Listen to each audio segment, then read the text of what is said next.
제갈량조차도 자신을 관중과 아기에 비유했을 정도로 아기에 대해서 깊은 존경심을 갖고 있었습니다. 헤어진 이후에 친구의 험담을 하는 사람의 이야기를 들으면서 그러한 험담을 하는 사람에 대해서 호의가 깊어지기는 어려울 것입니다. 군자는 친구와 절교할 때 그의 악담을 늘어놓지 않으며 충신은 왕을 떠날 때 그 임금의 이름을 더럽히지 않는다. 이는 아기 장군이 연해왕에게 보냈던 보현왕서라는 서신의 한 귀절입니다. 아기 장군은 당시 약소국이라고 할 수 있는 연나라의 장군으로서 당시 최강국이라고 할 수 있는 제나라를 공격했습니다. 그리하여 제나라의 70여 개 성을 함락시키고 증묵과 거라는 2개 성만을 남겨놓을 정도로 제나라를 거의 멸망 직전의 상황으로 몰아넣었습니다. 그 정도로 뛰어난 장군이었죠. 그러한 아기 장군에게 절대적인 신임을 주었던 연소왕이 죽자 태자였던 연해왕이 즉위하였습니다. 그는 아기 장군을 소환하고 기겁 장군을 파견하였습니다. 연소왕은 천하의 인재를 모았던 것으로 유명했던 왕입니다.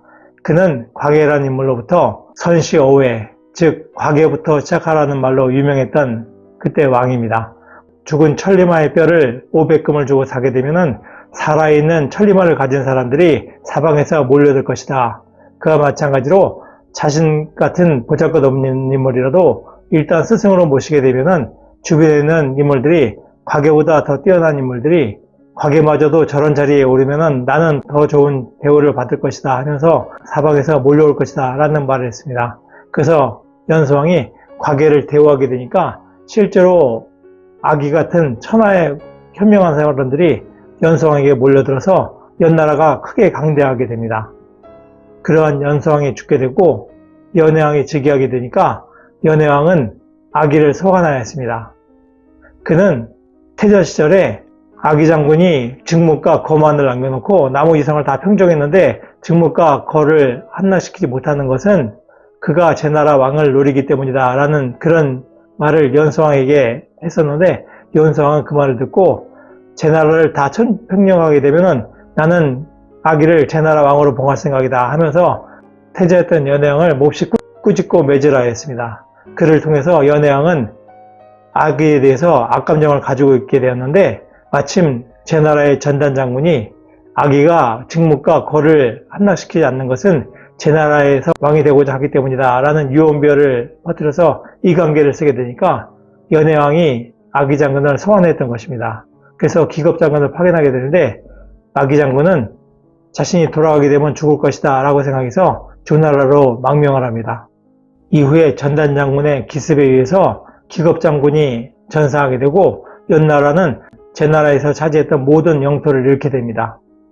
그러니까 그때서야 연해왕은 아기 장군을 교체시킨 것에 대해서 깊이 후회하게 되었습니다. 그리고 연나라의 위태한 상태를 틈타서 조나라에 망명가서 장군이 되었던 아기가 연나라를 공격해 오지 않을까 하는 그런 두려움을 갖게 됩니다.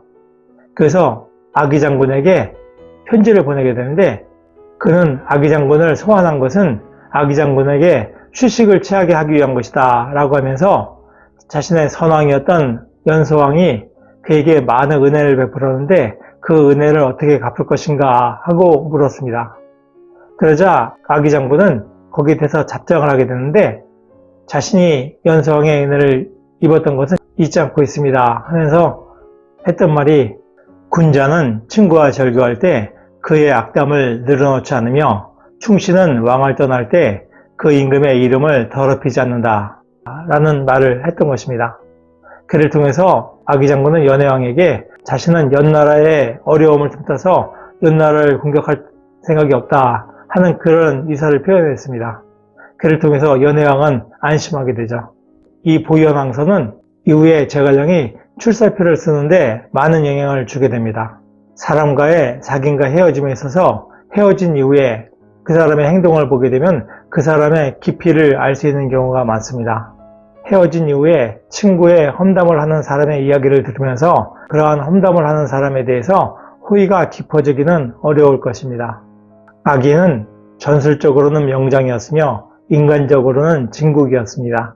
천하의 제갈량조차도 자신을 관중과 아기에 비유했을 정도로 아기에 대해서 깊은 존경심을 갖고 있었습니다.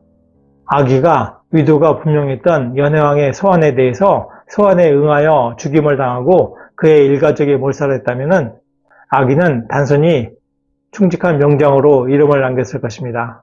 그러니까 자신은 죽고 가족은 몰살당하는 처참한 비극의 주인공이 됐겠죠.